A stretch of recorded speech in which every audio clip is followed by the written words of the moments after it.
In his valedictory speech as the most powerful man on the planet and leader of the free world, Bodo's Joe Biden stood front and center on the podium of the cavernous UN General Assembly Hall to address his peers, calling for unity and peace to address the most challenging issues of war in the Ukraine, Gaza, and the humanitarian crisis in the Sudan.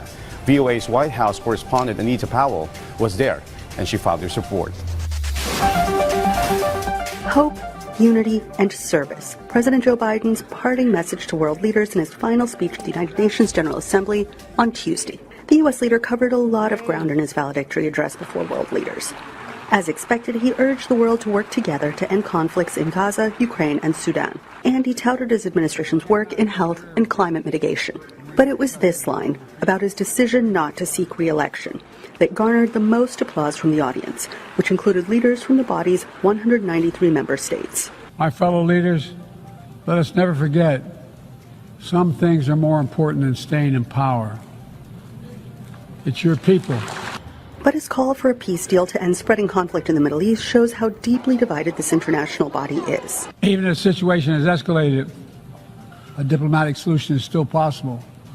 In fact, it remains the only path to lasting security to allow the residents from both countries to return to their homes and the border safely. And that's what we're working tirelessly to achieve. But the conflict in Gaza, like the one in Ukraine, will likely not end with Biden's presidency, analysts say. I think the president is trying to toe the line that he's always towed, support for Israel, but really indicating also some sympathy and understanding of the plight in Gaza and some hope that it will be resolved, but not really being able to control the situation very directly.